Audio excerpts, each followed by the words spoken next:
آج ہم آپ کو دنیا کی سب سے خوفناک کتاب کے بارے میں بتانے جا رہے ہیں۔ شاید آپ نے اس کے بارے میں پہلے سے سن رکھا ہوگا یا پھر نہیں، لیکن 25% چانس ہے کہ اگر آپ اس کتاب کو پڑھتے ہوئے دیکھ جائیں تو اللیگل سمجھا جائے گا، کیونکہ ساری مسلم ورلڈ میں یہ کتاب بینڈ ہے۔ اسکالرز اس کتاب سے ڈرتے ہیں، لوگ اسے پڑھنے کے بعد پاگل ہو جاتے ہیں اور اس میں لکھی ہوئی باتیں صدیوں سے لوگوں کو سرپرائز کر رہی ہیں۔ لہٰذا جب ہم آپ کو کہہ رہے ہیں کہ اسے آن لائن کبھی بھی سرچ نہ کریں تو ہماری بات کو سیریس لیں، ورنہ نتیجہ خوفناک بھی ہو سکتا ہے۔ اس طاقتور جادوئی اور رازوں سے بھری ہوئی کتاب کا نام شمس المعارف ہے۔ کتاب کے بارے میں مزید جانیں، مگر اس سے پہلے ہم آپ کو پاما ٹی وی میں ویلکم کرتے ہیں۔ اس طرح کی مزید دلچسپ ویڈیوز دیکھنے کے لیے ہمارے چینل کو سبسکرائب ضرور کریں۔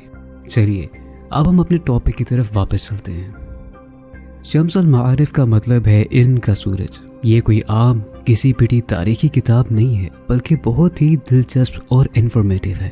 اس کی شروعات مصر سے ہوئی تھی اور اسے لکھنے والے 13ویں صدی کے الجیرین صوفی استاد احمد البنی ہیں۔ احمد البنی الجیریا میں پیدا ہوئے۔ وہ اپنے دور کے ایک پرومیننٹ پرسنالٹی اور ایک صوفی استاد کے طور پر مشہور حیثیت رکھتے تھے، نہ کہ کسی جادوگر کے۔ کائرو مصر میں انہوں نے بہت فرمانبردار شاگردوں کے گروپ کو گائیڈ کیا اور ان کے ساتھ مل جل کر صوفیزم اور خلوہ یعنی اسپریچول ایکٹیویٹیز پر محنت کی۔ اب جانتے ہیں ان کی کتاب دی شمس کے بارے میں۔ اس کتاب میں ایک پوری الگ دنیا ہے جو راز اور کنٹروورسیز سے بھری پڑی ہے۔ یہ کتاب صدیوں سے مڈل ایسٹ میں زیر بحث ہے۔ اس کتاب کو ایسا ہائی وے کہا جاتا ہے جہاں اسپریچول اسلام اور بیسک آرتھوڈاکس آپس میں ٹکراتے ہیں۔ اس بک کا سب سے بڑا انٹرسٹنگ پارٹ یہ ہے کہ یہ جادو کی گہرائیوں میں ڈوب کر بدروحوں اور جادو کے بارے میں بات کرتی ہے۔ اس کتاب میں روحانی کائنات یعنی اسپریچول ورلڈ اور علم جنون یعنی ایسٹرولوجی کے چیپٹرز ہیں، اور اس کے بعد شروع ہوتا ہے بک کا سب سے ڈراؤنا حصہ یعنی جنات کا قصہ۔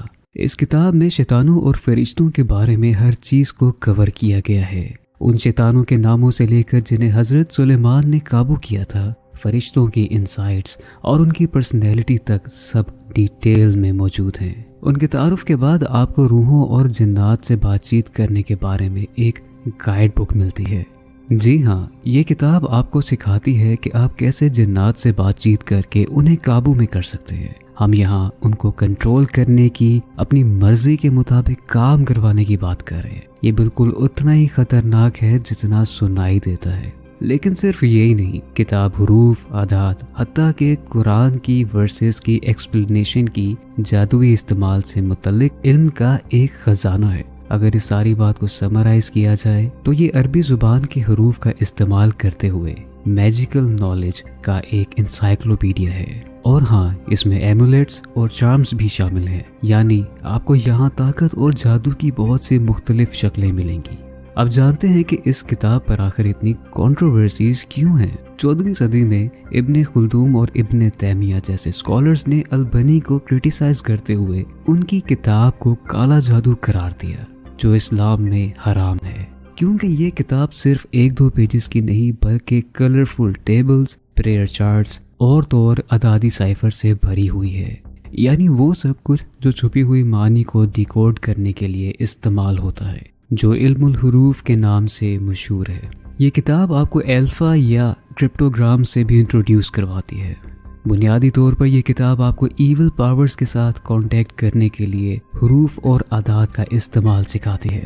البنی نے اپنی بک میں یہ نظریہ بھی پیش کیا کہ قرآن کے 28 عربی حروف ساری پراسرار خواہشوں کو پورا کرنے کی طاقت کے ساتھ ساتھ نومیرک ویلیوز بھی رکھتے ہیں۔ انہوں نے اپنی کتاب میں ان عربک الفابیٹس کا استعمال کیا ہے تاکہ وہ طریقے بنا سکیں جن سے شیطانی پاورز کو بلایا جائے اور قابو کیا جا سکے۔ فار ایگزامپل، بک میں ایسے میجک سکوئرز ہیں جہاں ہر رو میں نمبرز کا ٹوٹل ہمیشہ ایک ہی ہوتا ہے، چاہے آپ انہیں کیسے بھی ایڈ کریں۔ لیکن یہ نمبرز اور میجک سکوئرز کے طور طریقے نئے نہیں ہیں۔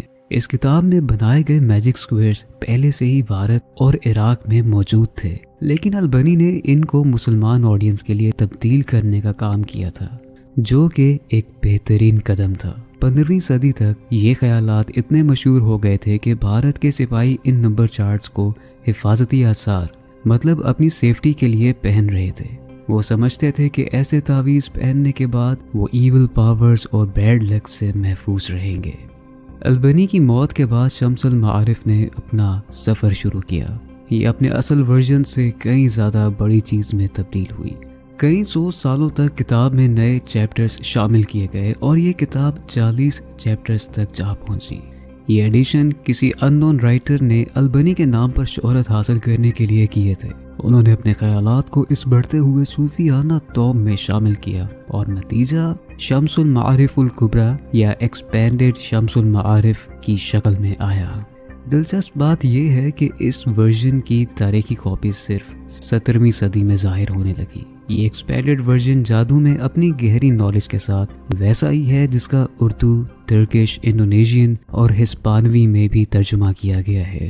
یہ کتاب کئی چیزوں پر فوکس کرتی ہے، مگر لوگوں نے اسے اس لیے پڑھنا شروع کیا کیونکہ اس میں فرشتوں اور جنات کو بلانے کے طور طریقے سکھائے گئے ہیں۔ لیکن امیجن کریں کہ ان پاورفل چیزوں کو بلا کر اگر آپ قابو نہ کر پائیں تو کیا کچھ ہو سکتا ہے۔ یہ بہت خطرناک کھیل ہے۔ کہا جاتا ہے کہ صوفی استاد جن کا گہرا اسپریچول تعلق تھا وہ صدیوں پہلے اس پر عمل کیا کرتے تھے۔ انہوں نے ان تعلیمات کا استعمال دنیاوی اور اسپریچول دعاؤں کو لنک کرنے کے لیے کیا۔ وہ لوگ تو ایکسپرٹس تھے، مگر جب آرڈینری لوگ جیسے آپ اور میں بغیر سیکھے ہی صرف پڑھیں اس کتاب کی ٹیچنگز پر عمل کرنے لگے تو ہم وہ سب اثرات سنبھال نہیں سکیں گے جو اس کتاب کے ساتھ آتے ہیں۔ یہی وجہ ہے کہ شمس المعارف بہت زیادہ خطرناک ہے۔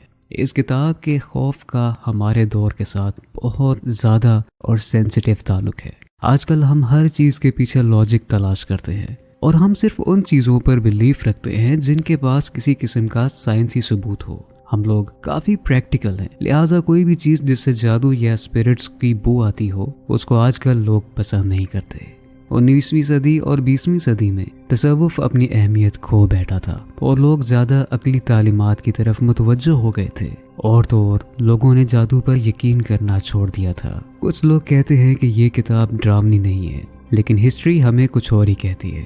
ہسٹری کہتی ہے کہ ایسے حادثات اور سچے انسیڈنٹس حقیقت میں ہوئے ہیں جن سے لوگوں کا بہت نقصان ہوا ہے۔ تو پھر اس سب پہ غور کرنا بنتا ہے یا نہیں؟ یقین کی طاقت، نامعلوم کی حقیقت، یہ سب کچھ شمس المعارف میں چھپا ہے۔ اس پر آن لائن فورمز میں پھیلی ہوئی ایک دلچسپ کہانی سنیے۔ سننے میں آتا ہے کہ اس آدمی نے پہلے شیطانی عورت کو قابو میں کیا اور قابو کرنے کے بعد اس سے شادی کر لی۔ یہ سوال اپنے آپ میں ہی ایک بہت لمبا ٹاپک ہے جس کے اوپر ہم پھر کبھی کسی ویڈیو میں ڈسکس کریں گے۔ اس سعودی شخص کی کہانی نے ایک ڈارک ٹرن لیا اور وہ سپر نیچرل دلہن اپنے انسانی شوہر سمیت اس کے پورے خاندان کو قتل کر دیتی ہے۔ اس کے علاوہ بھی بہت سی داستانیں سنی گئی ہیں جن میں لوگوں نے اس کتاب کے پیجز کو بس ہاتھ ہی لگایا تو انہیں شدید ڈراؤنے خواب آنے لگے۔ کچھ لوگ مانتے ہیں کہ وہ شیطان جو قابو ہونے سے ڈرتے ہیں وہ اس طرح خوابوں میں ظاہر ہو کر پڑھنے والے کو ڈرا کر کتاب سے ہٹانے کی کوشش کرتے ہیں۔ اب آپ خود اندازہ لگائیں کہ بد روحانی قوتیں اپنی قید کو روکنے کے لیے کس حد تک جا سکتی ہیں۔ لیکن البنی کے کام کے سبھی ریزلٹس اتنے برے نہیں ہوتے۔ ساؤتھ ایشیا کے کچھ علاقوں میں جیسے کہ پاکستان اور انڈیا میں البنی کے چارٹس دکانوں میں لگائے جاتے ہیں کیونکہ لوگ سوچتے ہیں کہ یہ چارٹس کاروبار میں ترقی اور خوشحالی لاتے ہیں۔ البنی کے الفاظ کو قیاس کے پیالوں میں بھی لکھا گیا ہے، اس یقین کے ساتھ کہ ان پیالوں سے جو پانی پیے گا اس کی بیماری دور ہو جائے گی اور یہ پانی بیماروں کو شفا بخشے گا۔ اور شمس المعارف کے بارے میں سب کے سب ویسٹرن ریویوز نیگیٹو نہیں ہیں۔ کچھ لوگ کتاب کو ڈیفینڈ کرتے ہوئے دعویٰ کرتے ہیں کہ یہ کالے جادو کے بارے میں نہیں بلکہ نالج اور غیب کی دنیا پر حکمرانی کرنے والے قوانین کی باتیں کرتی ہے۔ وہ لوگ آرگیو کرتے ہیں کہ اس کتاب میں جادو ٹونے سے بہت آگے کی باتیں ہیں۔ تو شمس المعارف کے بارے میں آپ کی کیا رائے ہے؟ کیا آپ کے خیال میں یہ کتاب بہت خطرناک ہے یا دلچسپ اور انفارمیٹیو ہے؟ اور کیا آپ اس سب کو سننے کے بعد اس کتاب کو پڑھنا چاہیں گے؟ ہمیں کمنٹس میں ضرور بتائیے گا، مگر ساتھ ہی ساتھ یاد رکھیے گا کہ ہم آپ کو اس کتاب سے جتنا ہو سکے اتنا دور رہنے کی صلاح کرتے ہیں۔ اور مزید دلچسپ کہانیوں کے لیے ہمارے چینل کو لائک، شیئر اور سبسکرائب کرنا نہ بھولیے گا۔ ملتے ہیں آپ سے اگلی ویڈیو میں۔ فی امان اللہ۔